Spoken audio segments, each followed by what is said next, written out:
What's up, movie lovers? How's everyone doing? It's your girl Rossie, and I'm back with another awesome show. Tonight, I'm joined by a really good friend of mine. Her name is Brooke Parrish, and she brought an awesome documentary to me. It's called Girl in a Picture. It's on Netflix. You guys can check it out. This is a spoiler review, so let's get into it, guys.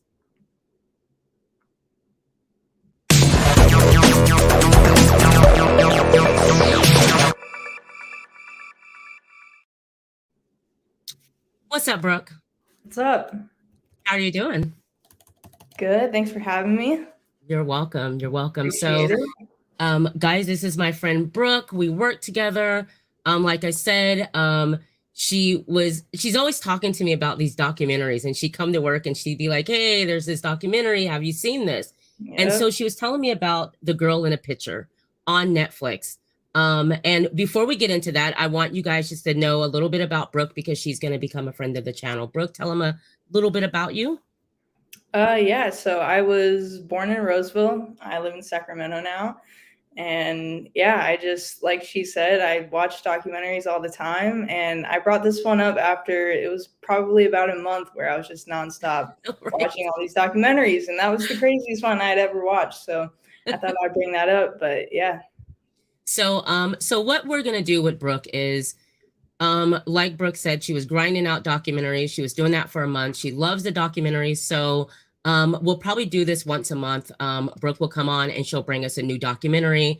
I don't know what she's going to bring, which is going to be fun. So it'll be something new for us to do this once a month. All right, guys. So I'm going to tell you guys a little bit about The Girl in a Picture, read a little bit about it, and then we're going to talk about it. Okay. It's an amazing story. It's a sad story. Anyway, so it's an American Netflix original documentary film. It was directed by Sky Borgman. It's based on one of the books, A Beautiful Child and Finding Sharon by Matt Birkbeck, who also serves as executive producer on this, guys. The story is centered on a young girl known as Sharon Marshall, who was abducted by a federal fugitive, Franklin Delano Floyd, and then raised as his daughter. Yes, guys, raised as his daughter. So over the course of the next 2 decades, she was sexually assaulted by Floyd, forced to marry him, and ultimately died in a suspicious hit-and-run accident in 1990. And so the film follows the shocking events that transpired. Afterward, and the years-long efforts by Birkbeck, the National Center for Missing and Exploited Children, and the FBI to find her true identity. And guys, this film came out on July 6th of 2022. You can still watch it on Netflix. What did you think about just first impressions of the documentary, Brooke? What did you think about it? I mean, like you said, it's such a sad, tragic story, and how it's all laid out is perfect. It's it starts in the beginning when the accident happened, and Right. slowly over time, all these new layers kind of unfold, and it just like you think it's over, but it's Right. not, and Right. so yeah, it was definitely the craziest documentary I've ever seen, and it kind of makes you wonder, like, why did nothing happen? Until, it's too late, so Right. yeah, Right. but it leaves you wondering for sure. Yeah. Absolutely. So guys, we start this out. So we have two guys. They're driving home one late night in Oklahoma. They see debris on the side of the road. And so they pull over to see what this debris is because it was a lot. It was pretty big. And then they discover a young lady's body, blonde hair. I think they see like a shoe, like some items of hers. They call an ambulance. They get her to the hospital. While she's at the hospital, they realize that she has bruises on her, like old bruises that have been there for a while. Right. Yeah. Yeah, remember they found that, and so um, her husband at the time, his name was what was it? Oh Clarence. gosh, we do not want to forget this guy's name because this is a horrible guy. His name is at the time. His name was Franklin Floyd or Clarence Hughes. I'm sorry, he was Clarence Hughes at the time. He eventually gets to the hospital. They find out that they're a married couple that has a kid, a little boy. And I remember in the documentary they had made it a point to mention that this guy was really creepy. He was way older than her, and that was her husband, and that's how the story basically starts out. Okay, so her name is it was a Tanya Hughes at the time. And Brooke can tell you a little bit about Tanya, and we'll talk about her friends at the club. She was a stripper at the time, Yeah. and one of her friends at the club, who was actually a really good friend of hers, her name was, let me get her name, guys, because I want to make sure that I mention all of these folks here. Her name was Karen Parsley. So, Brooke, you want to tell a little bit about how that went down? Yeah, what with the stripper How, thing, or well, basically at the club, the friends of hers got together, led by Karen Parsley, to find her family, to let her family know oh that yeah, yeah. that Tanya had died. So they finally, I think somehow her friends from high school they got in touch with, I think was how it went, and they're like, no, that's Sharon, and Right. they're like, no, it's Tanya, no, it's Sharon. Right. And so that's when they finally discovered that she was not who she really was. And Right. yeah, and it's crazy seeing like how her friends talk about her, how sweet and genuine she was, and how she Right. was friends with all the underdogs, and Right. was super smart, super intelligent, but was very pretty and could have easily been one of the popular girls, which I think she Absolutely. was, but she was just such a kind person. And so nobody had any idea that this was all happening. Right. Right. But So what happened was, guys, so Karen is a friend of Tanya Hughes at the time. And when they found out that Tanya had died, Karen wanted to, her and the girls at the club wanted to get together. They wanted to let her family know that she died. So they ended up calling this woman who they thought was her mother. And they call her up and tell her, we're sorry to inform you, but your daughter died. And the woman lets them know, I don't know who you're talking about, because my daughter died 20 years ago at 18 months. And her name was not Tanya or something. That wasn't her name. So at that point, they realized they don't know who this is. And they were gracious enough to get her a headstone that simply said Tanya. And so that's where we start with not knowing who she is. And like Brooke mentioned, her friends in high school end up seeing a report on the news and saw that they know Tanya as Sharon. And like Brooke said, they went to high school with her. She was she could have easily been a very popular girl. Just a second. What's up, JoJo? How you doing, girl? Thanks for joining us again tonight. So they knew Tanya as this. She was really smart in school, beautiful, had a lot of friends. What was she? She got a scholarship. What was her scholarship, Brooke? her scholarship was for, I want to say MIT. But yeah, she wanted to go to school to be an aerospace engineer. Right. And was doing excellent in class, was like top of her class. So yeah. Right. She was. Now, there is a point where Jenny Fisher, who was her best friend at the time, had told a story about Sharon, because we now know that her name was not Tanya Hughes, it's actually Sharon. So she's telling us that in high school, Sharon was liked by everyone. But there was something weird, because when Sharon got the scholarship to Georgia Tech, it was Georgia Tech. She got the scholarship to go to Georgia Tech. She's really excited. So in the yearbook, that yearbooks, people are congratulations, all that stuff. But her father ends up takes a picture of her, and it's in the yearbook, and he's saying, watch out, my daughter is been accepted to Georgia Tech. But the problem was the picture was very sexy, very seductive. And I remember Jenny, when she was giving her interview in a documentary, saying, what father takes a picture like that of his daughter and submits it to the yearbook? And right. so It would usually be them as a kid, or yeah, right. Yeah. Baby pictures. That's what he gave. Do you remember? You want to tell the story about the father meeting Jenny's parents for the first time in a loan he asked for? Do you remember that? So these are incidental. So I tend to bring up little things. So I just want to give you guys a view of yeah, that's good. of who he was. So she ends up meeting her and Jenny Fisher ends up being best friends. Jenny actually comes from a pretty well-to-do family. Um, uh, uh, gosh, Floyd or Clarence Hughes at the time. I'm sorry, guys. As you'll find out, he goes by many names. Okay, but Clarence Hughes at the time ends up meeting Jenny's parents, goes over to the house, and I remember Jenny saying that. Mhm. Remember, go ahead. Yeah.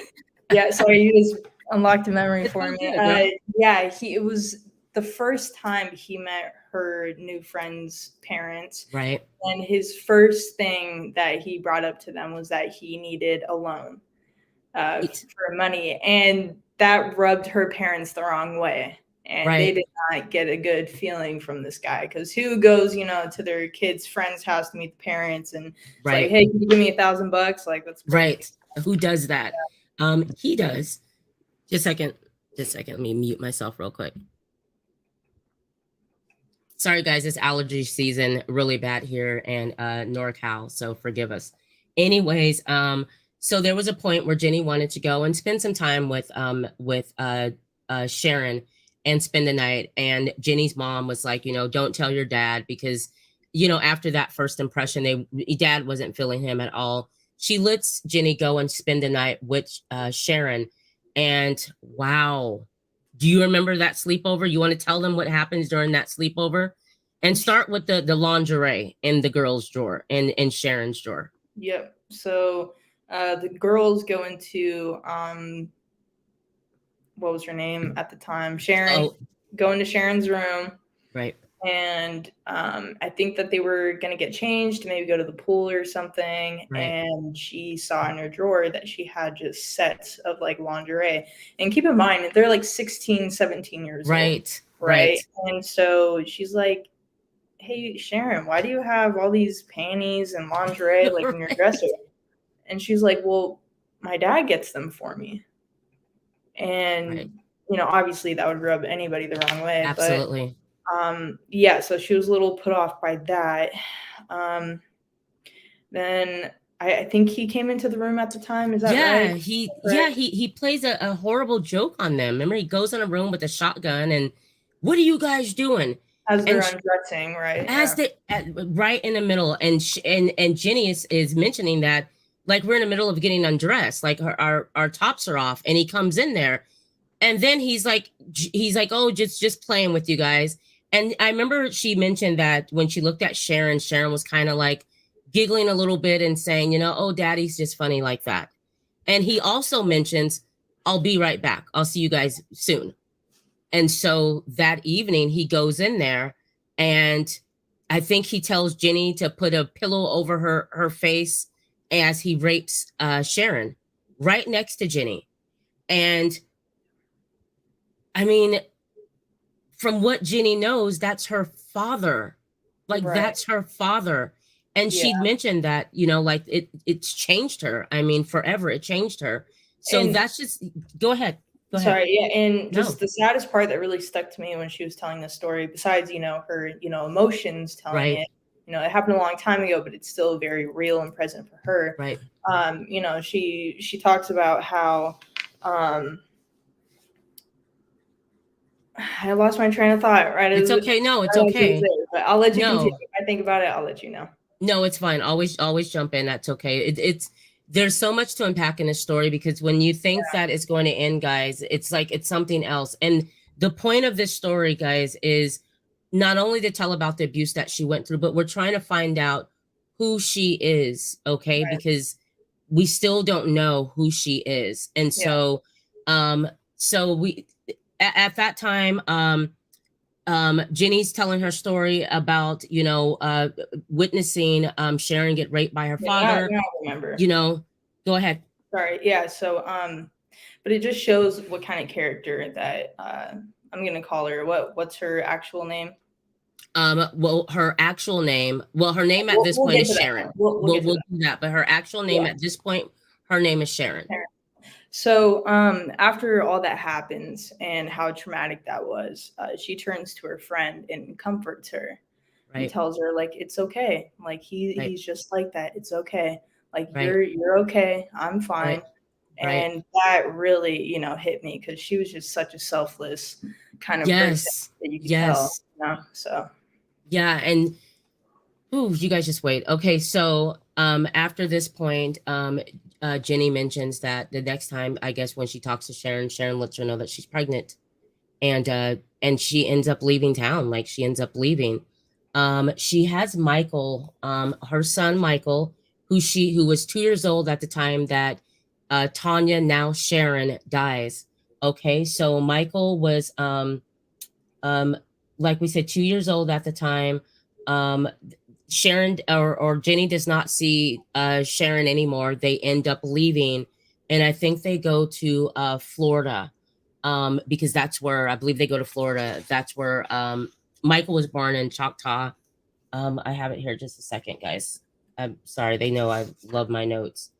So Michael was, or Sharon was born in 1969. She died in 1992. Michael was 2 years old when Sharon died. Anyways, they find out that that there's a 2 year old.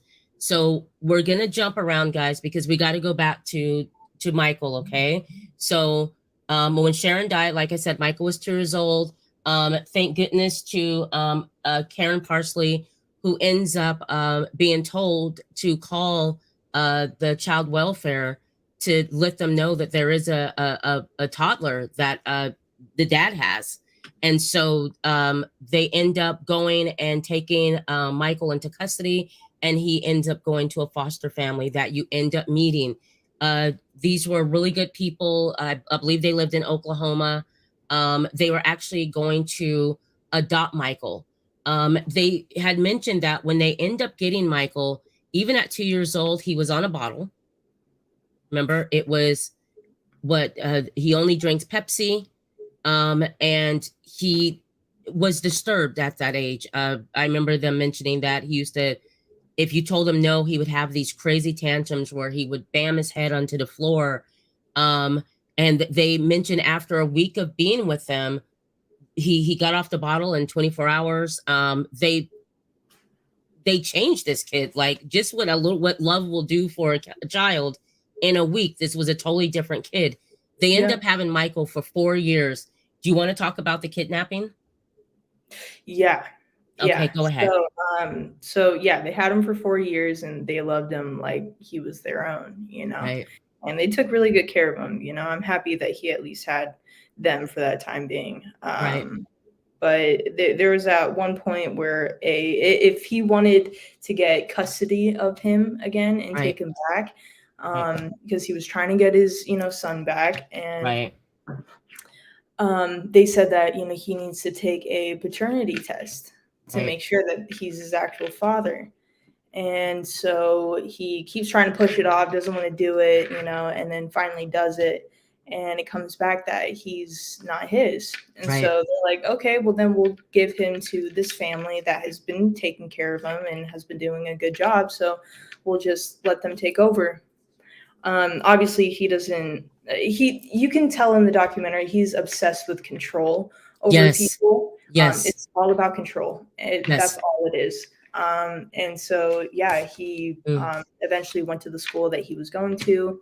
Um, he kidnapped him and the principal at gunpoint right, in right. school, like had no care for if authority was on the way. No, he was going to get his son, right? Yeah, And so, yeah, he kidnaps him and takes them into the woods. And I think he blindfolded the yeah, principal and yeah. told him, if you take off your blindfold, I will shoot you in the face or something Right, like that. right, And so, of course, the principal's scared, you know, shitless and doesn't right, want to, you know, do anything.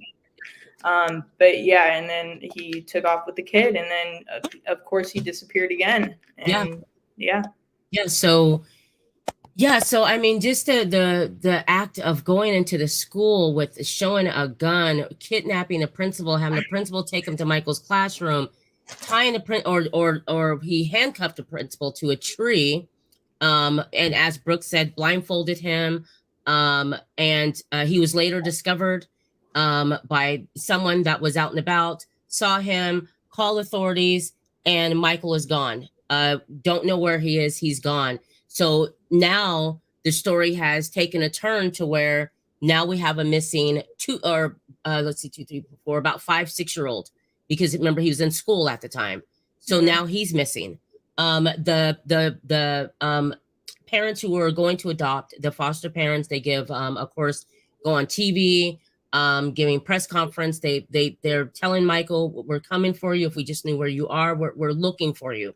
So we don't know what happened to Michael. And then Joe Fitzpatrick, who is a special agent from the FBI, he then enters this story, because when there's a kidnapping of that level, Joe Fitzpatrick comes in, and he really just starts where the story just starts to take off, because he needs to find Michael, but we need to find out about the mother, Sharon.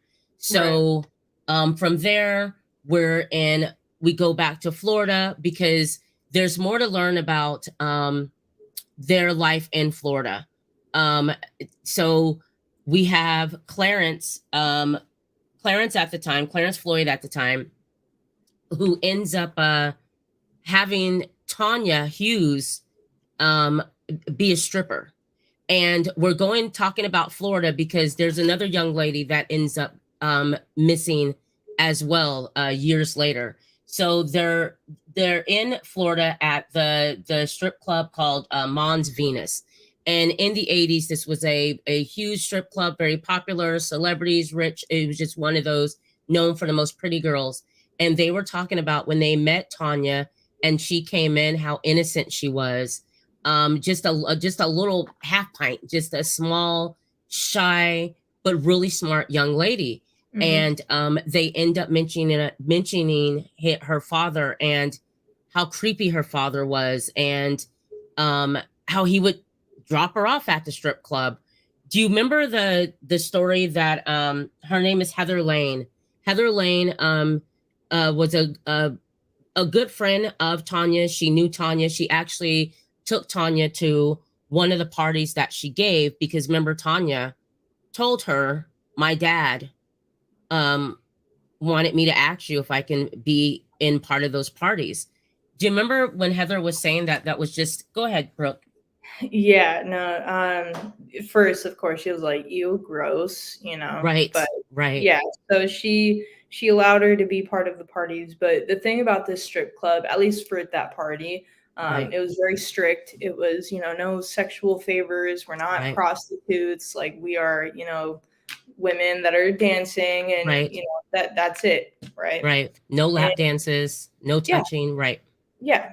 And so I guess security caught her at like I don't know, maybe like Coat Check or somewhere, offering sexual favors for $50 or some like crazy, like, yeah. And so and they were, of course, were confused by that, because she was, again, so innocent looking. And then they kind of figured out it was her father that was making her do that. Right. And she mentioned that, daddy gave me condoms, so that I can protect myself. So they wanted her, they told Heather, you got to get her out of here. She can't be doing that. This club's not known for that. And we also, entering a picture, we also meet Michelle Couples.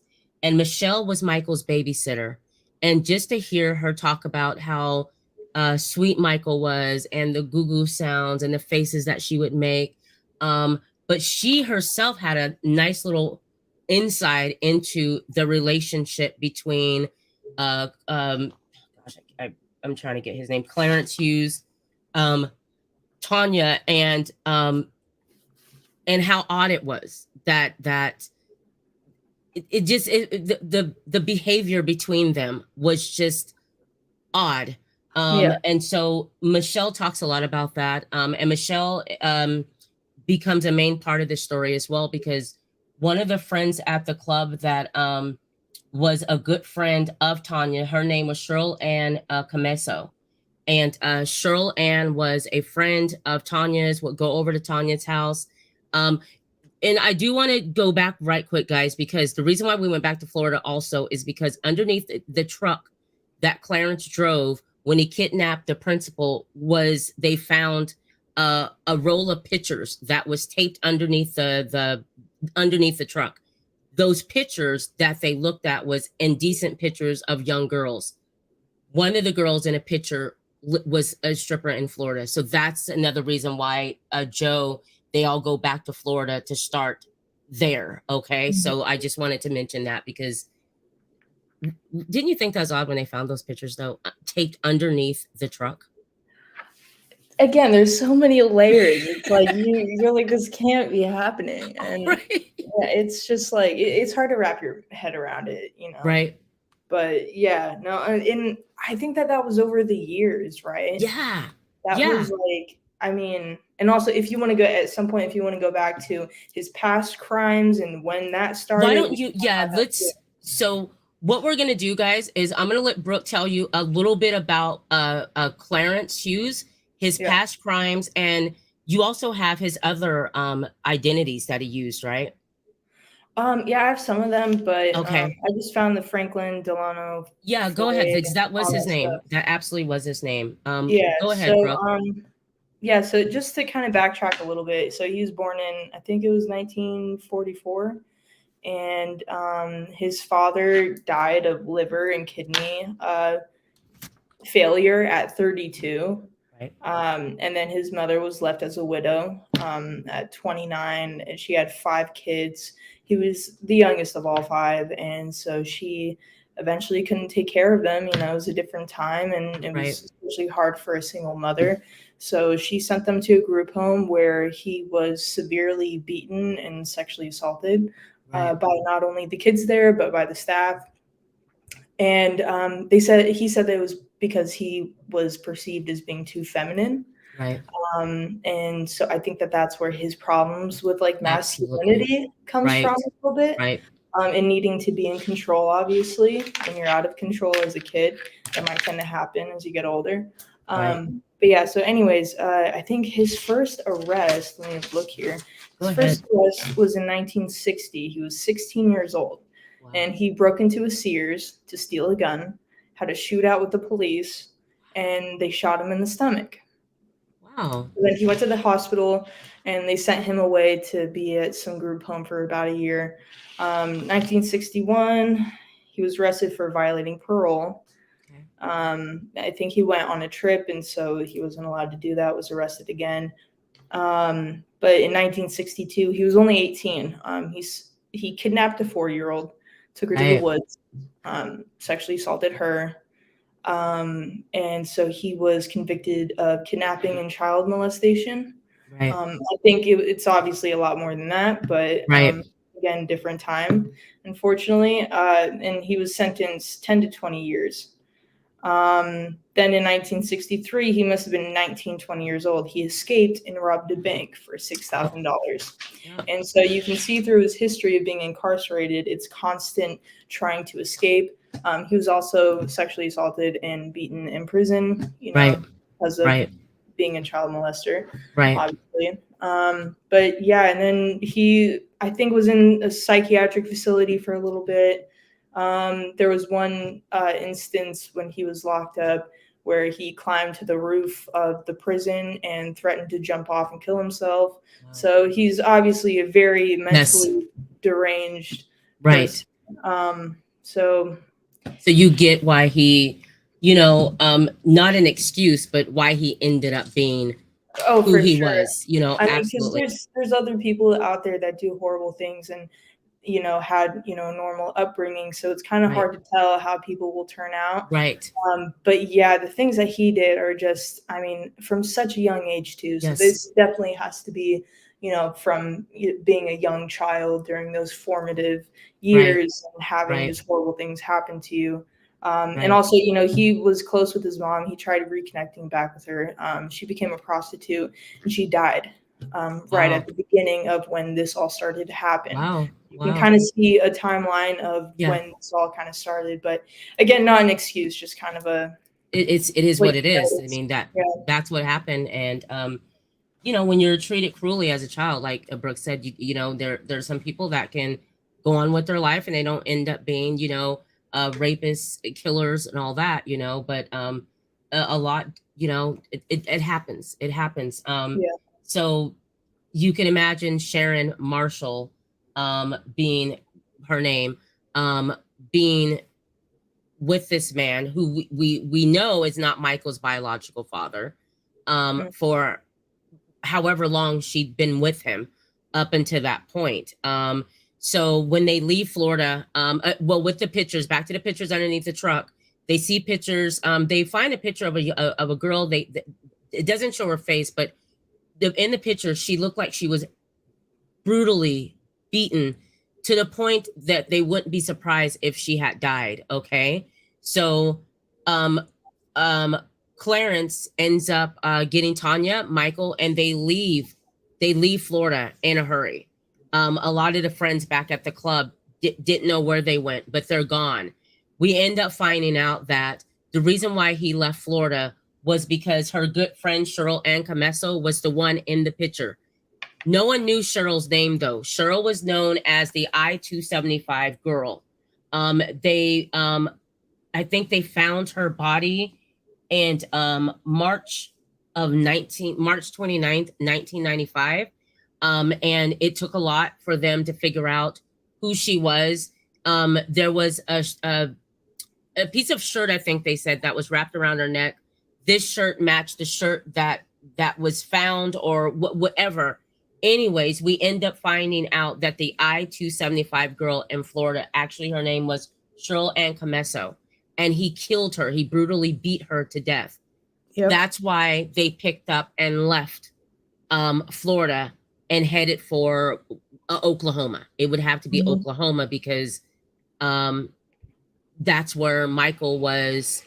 And he was living in Choctaw, Oklahoma, and that's where he was kidnapped out of, was Oklahoma. Yeah.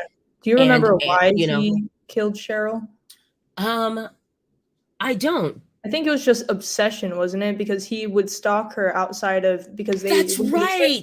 That's right. He sure did. That's right. So he would come over all the time. And actually, one of the neighbors, this is not really relevant, but one of the neighbors was like a young girl, and she sees, this beautiful, girl that, back in the 80s was what they would call the shit, right? Right, so right. She had a cool car and everything, and she would always say hi to this girl and, include her in things. So she seemed to also be a great person.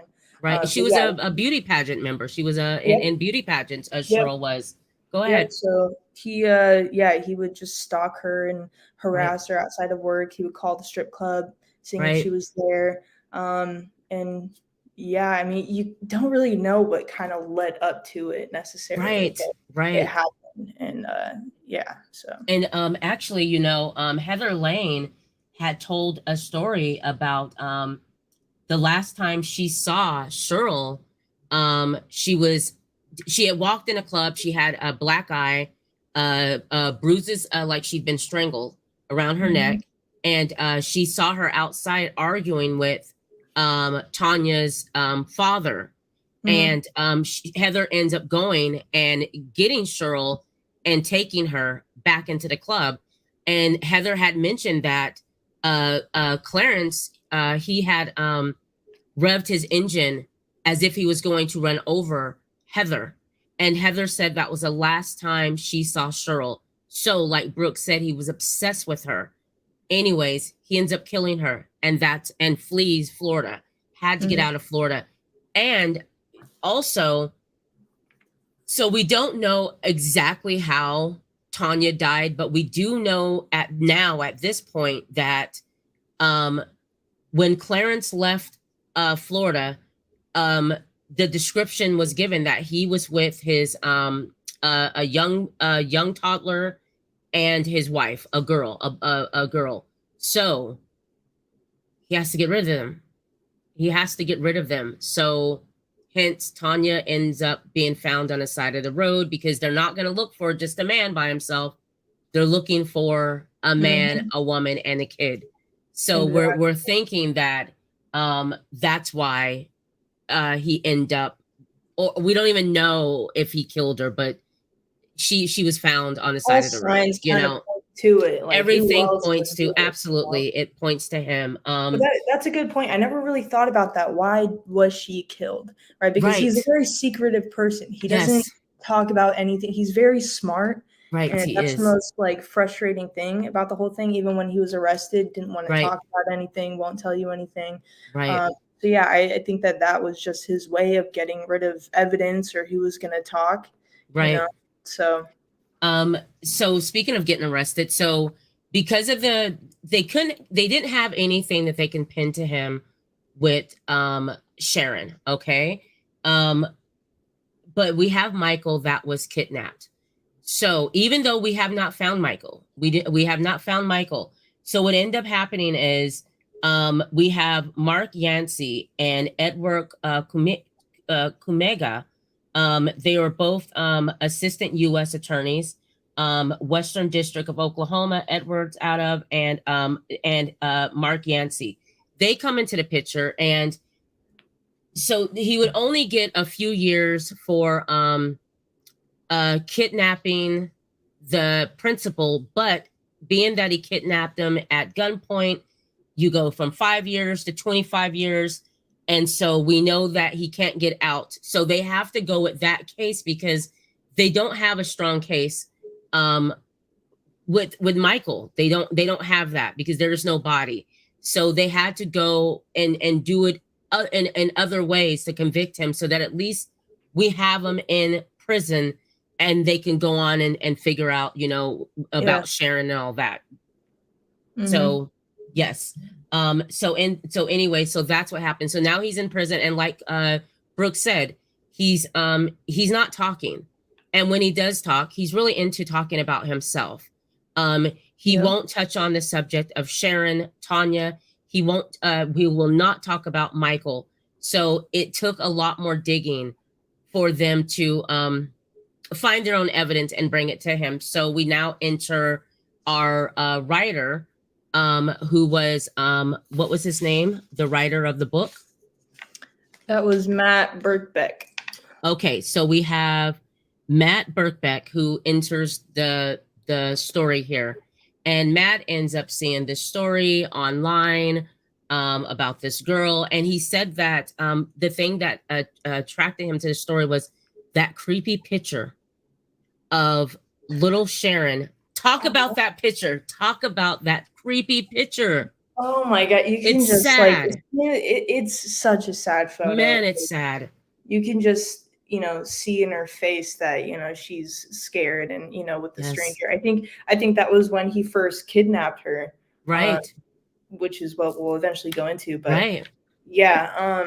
Yeah, it's just this little girl and this guy. But yeah, you can just, what do people say about eyes? Eyes are like windows to the soul, right? Absolutely. Yes. You can feel it in the picture. So yes, it seems like an innocent picture. As soon as you hear the backstory, you're like, oh shit. It's oh gosh. And when you see the picture that we're talking about, guys, and just to let you guys know again, I'm here with Brooke Parrish. She's a good friend of mine. We're talking about the Netflix documentary, The Girl in a Picture. You guys can watch that on Netflix. It's still up. Please go and check it out, guys. This is an amazing story. It's an amazing story. And it takes so many turns, and it is just so sad. But the picture that we're talking about, guys, is a picture of Clarence, and he has little Sharon sitting in his lap.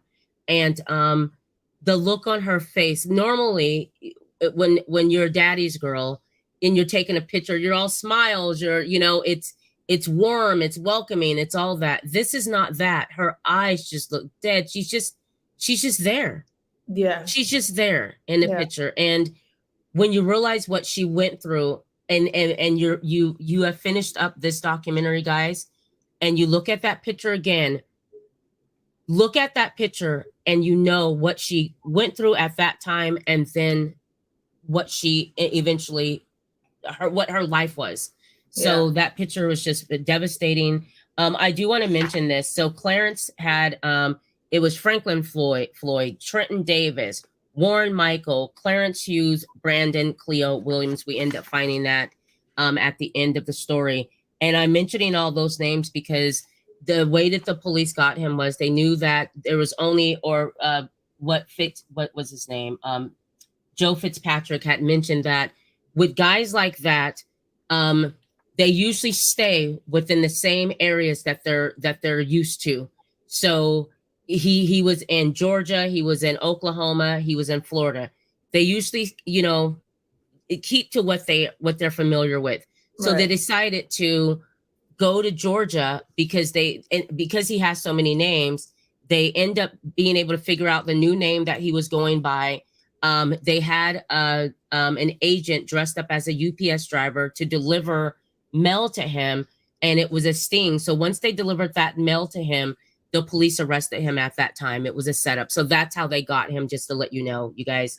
Correct me if I'm wrong, but I feel like I heard at one point, and I was watching a review on this, and somebody had mentioned that when he was at the hospital, right, and she was at the hospital, also first, she was making progress, right? She wasn't going to die. She wasn't going to die, okay? She was making progress. Very true. They stabilized her. Right. And as soon as he showed up, she died.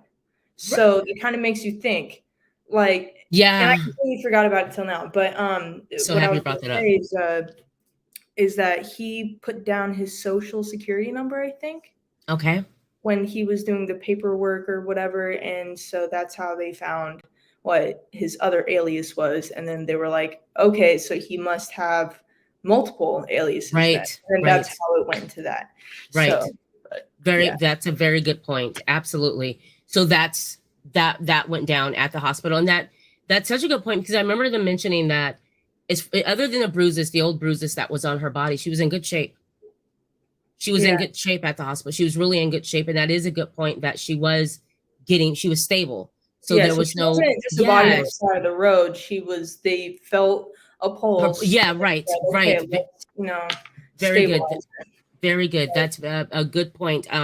Yeah, she wasn't dead on the side of the road. She was laying there on the side of the road, seemed to be assumed that she was dead. She still had a very low pulse. So thank you for bringing that up, because that is a huge deal. We don't want to misrepresent.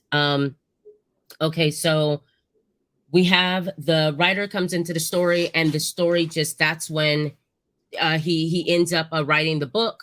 And he said once he finished the book, he put it up on this site, and everyone from around the world were giving leads. We think she's this person. We think she's that person, because they found out that Marshall was not who she was as well. Mm-hmm. So anyway, so this book, because of this book, it gets a lot of attention. He ends up going on TV, and we're talking about Matt Birkbeck, who wrote A Beautiful Child and Finding Sharon. Okay. So he ends up getting all these leads, and which ends up opening up the case more. And we'll speed it along here. What ends up happening is, I think it was what was it? I want to give that foundation again that end up helping out. Let's see really quick. Spot officer. It was like the child, the exploited. Yeah. It was the National Center for Missing and Exploited Children. And the FBI, they all came together to find out her true identity. Scott Lobb, who was a special agent in the FBI, and Nate Furr, who also was a special agent in the FBI.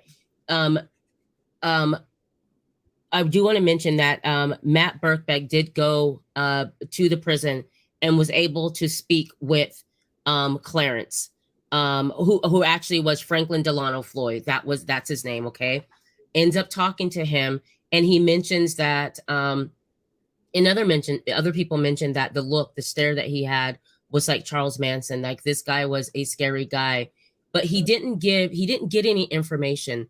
Matt, he didn't get any information. He said Franklin just sat and talked about himself, and he wouldn't talk about, Sharon. He wouldn't talk about Michael. So the book releases.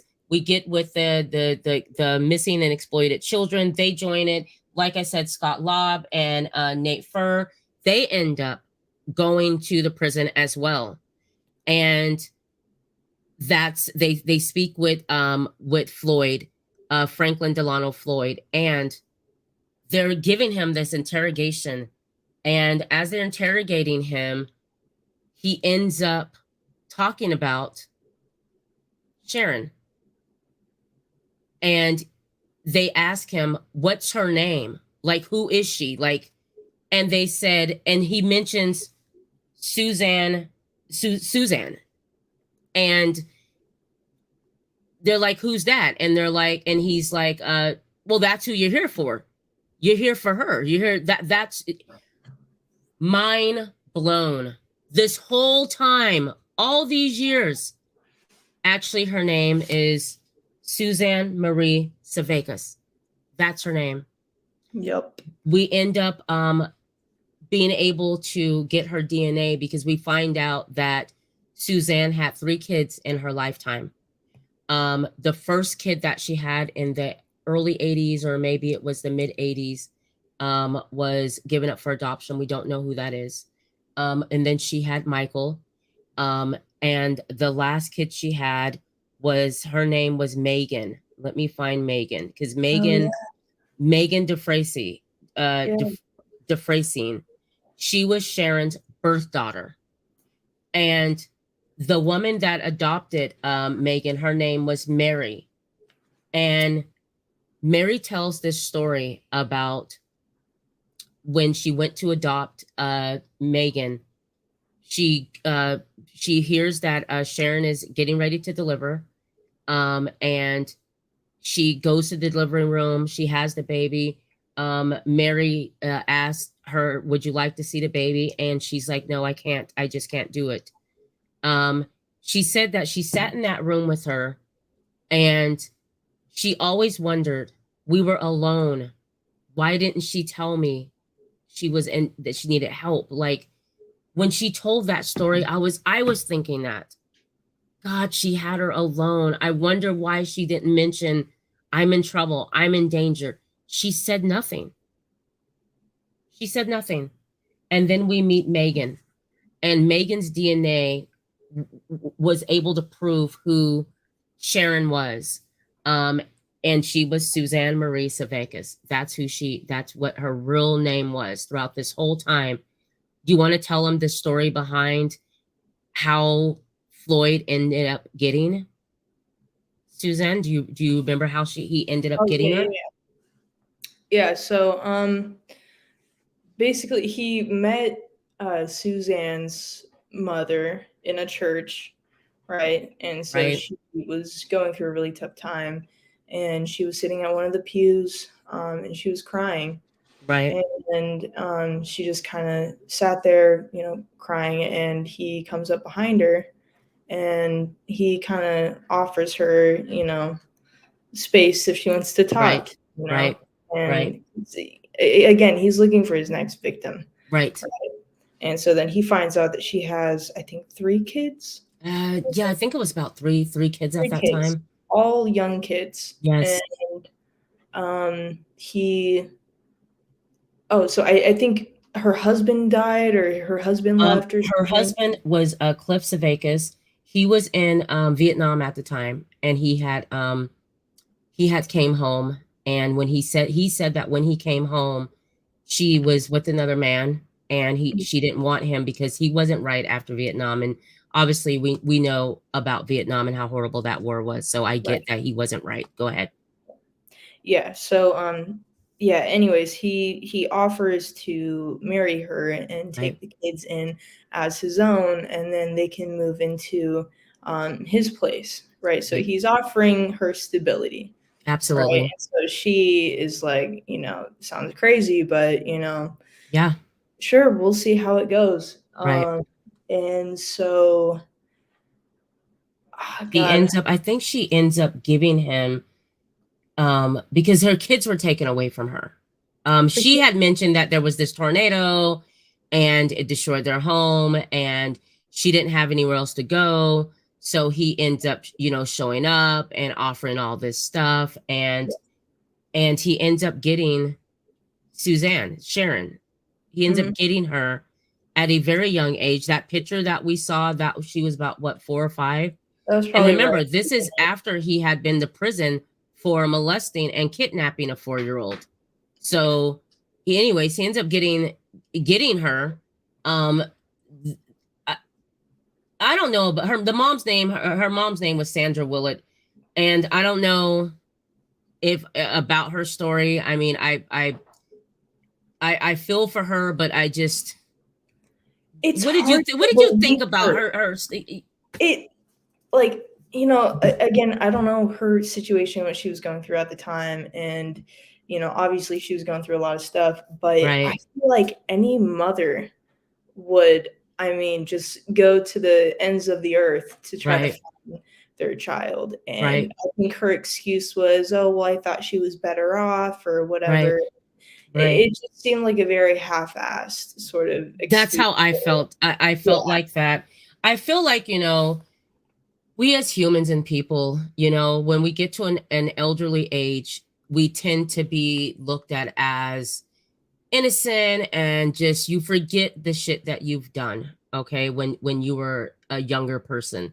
So I right. feel like at her age we kind of give her that pass. Mhm. She's an elderly woman now, so we're giving her that pass. How horrible. But I had some issues with her story and how he came about having the girl, but he ended up having the girl. He ends up having her for what, 16 years, like 20 some odd years. He had her from 4 years old. Okay. And another thing I want to say, guys, is he ends up marrying her. Um, I think he married her when she was at the strip, when she was, yeah, when she was at the strip club. I think he ended up marrying her afterwards or before. Anyways, he ends up marrying her. So at that time, we're like, you married your daughter. But we find out that's not his daughter. Her father's name was Cliff Savakis. Her mother is Sandra Willett. He ends up getting Suzanne Marie Savakis, which is her real name, and puts her through this nightmare of a life that she lived. And Yep. um basically, guys, we're coming to the end of the story. At the end of the story, we find out who she is, which is a blessing. Everyone's relieved. um I remember Joe Fitzpatrick was like, he was in tears, because this has been years of trying to figure out what happened, who she was, and to finally have that name, and not just have a tombstone saying Tanya, to have Yeah. a name. And they did that. She got a new tombstone Yeah. with her real name. When you meet her daughter in the film and you look at the daughter, it's like looking at Suzanne. Yeah, The she looks girl a looks lot so like her. much like Michael as well. Like, Hmm. oh, and let's not forget Michael. Let me wrap this up as well. You want Yeah. to tell him what happened with Michael after he ends up confessing? Um, from what I remember, so he kidnapped him, and they were on the run for a few months, Right, which is a long enough time to get rid right, of any evidence, right? right, And so yeah, the FBI, agents are in there interrogating him, and they're kind right. of getting to their wits' end with it. They're like, okay, Yes, you need to say something. Like it's been 20 years that you've been on the right, run, because they've been looking for him since 1973, right, right? right, So yeah, anyways, so they're interrogating him, and they're really applying the pressure, and they're like, tell us where he is, tell us where he is. And he starts crying. He starts, getting yes, emotional, which was right, obviously a show, but he was crying, saying, that was my boy, I would never do right. anything to my boy. And so then they say something. I wish I could remember what it was, but they asked him a final question. Do you remember what that was? I do. I'll tell you this. Um, they asked him what happened to Michael, where's Michael? And he ended up saying, as he's crying and well, and just crocodile tears, all this emotional, he ends up saying he shot him twice in the back of the head to make it just end quickly and as Yeah, painless as ever, basically. yeah, He shot that baby. yeah, He killed that baby. yeah. And then he told them where he buried him. They went to go look.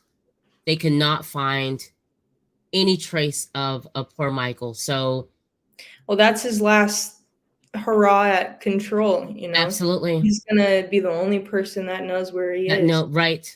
But yeah, there's no doubt in my mind that he probably did kill him, because I feel like at this point, I mean, somebody would have came out Yeah, and yeah, said something. So yeah, it's super unfortunate. And right, even though it kind of seems like there's an ending to all of this, she gets her tombstone and everything. right, It still feels like unfinished business, because you right. expect to maybe see her at the end talk about Yeah, it, say I'm okay, and just to not really have any like videos and not many pictures of her from right. when she was younger. You just kind of, just want to know more about her, but that's where Absolutely. her daughter comes in. That feels like the Yes, last, like, okay, like there's a part of her still, right. And like I said, when you see the daughter, Megan, when you see her, at least you're able to see what Sharon would have looked like, or even though with the pictures of her, you see her mother's, like she said, she has her mother's cheekbones, her mother's smile. Then you look at Michael, and they all look the same. We don't know though who fathered those children, because we know that, at least with Michael, we know that he wasn't the father of Michael. And so the other two kids that she had, we don't know who the fathers were. I can only guess and speculate that, being that he had her out prostituting at the club, you know what I mean? Like that's the lifestyle. So, I mean, it's not, because I don't see him letting her date. Right. Yeah. Yeah. You know, no, I don't see that. Yeah. So I'm thinking it was some John that you know, fathered the kids. But and you see the life that Megan was able to have with her adoptive mother. You look at the pictures that they had of Megan, you know, her holding up the license plate, her birthday. When I looked at it, I was thinking that's the life that Sharon should have had. Yeah, for you sure. know, that's the life she should have had. Yeah. What Megan has. So so Megan was a huge surprise when they reveal Megan at the end of the documentary. It was just like, and then when you found out that she actually had 3 kids. I mean, I do want to mention, so Franklin Delano Floyd, he was born June 7th, 1943. He died January 23rd, 2023, a few months ago. It's listed here that he was an American murderer, rapist, and death row inmate. He was convicted of the 1989 murder of Cheryl Ann Camesso. That was the young lady in the strip club that was friends with. He got convicted for that. They got him for that. Yes, they got him for that, as well as the kidnapping of 6-year-old Michael Anthony Hughes, whom he claimed was his son from his elementary school in Choctaw, Oklahoma. Floyd was also considered a person of interest in the 1990 hit-and-run death of his second wife, his kidnapping victim, Sharon Marshall, mother of Michael Anthony Hughes. It was later discovered that before becoming his wife, Sharon had been raised by Floyd from an early age as his daughter and was kidnapped by Floyd as a child. So that's his ending. And that's the story. Brooke, I appreciate you turning me on to this documentary. Yeah. This was an amazing documentary. And to the director and everyone that was involved, Sky Borgman, Matt Birkbeck, Joe Fitzpatrick, and everyone who joined this case to help solve and put a name to that little girl in that picture. You all did an amazing job. And please, you guys, go out and watch this documentary, share this documentary. I would love for everyone to know her story. Yeah. And I think there's just like 2 kind of key takeaways that I took from it. Like one being, you obviously don't know what other people are going through and what kind of traumas that people have, because nobody knew what she was going through, even though you would feel like it would be right in your face. And then obviously I feel like at the time, you know, things such as like human trafficking or, you know, sexual assault or kidnapping of women wasn't really taken all that serious at times. I feel like, because there were definitely some points where, you know, I feel like someone had to have reported something, you know, and nothing was really done about it. You know, like when she was found and taken into the hospital, they just kind of took his word for it. Yes. You know, they didn't really question him. So it just kind of, you know, reminds you of, you know, how things unfortunately can be. But absolutely. I'm glad that there was some kind of closure for the family. So yes, there was some closure. And so that's the documentary, guys. That was that. Brooke, I look forward to you bringing whatever you have for me next month. I got I can't wait. It's going to be a surprise, guys. So Brooke Parrish will be back with us. Thank you for sitting with us tonight, guys. What's coming up in the upcoming weeks? So let's see. Wednesday, the 17th, I will have director and screenwriter. Let's see, Misha Dessel. She'll come on here. I'm going to interview her. She wrote the short film Hidden in Plain Sight. I was a lead in her film. Buddy Lee also was a co-star in that film. You can watch that online right now. Also, Wednesday the 24th, we are going to be reviewing episode 3 of The Sandman. And I have joining me, just a second, I want to make sure that I shout out my new good friend. Let's see, we're going to have Joshua Diggins. He's going to join me for that episode. And then, guys, we're going to head into June. We're going to continue reviewing The Sandman, but I have a special guest coming on in June.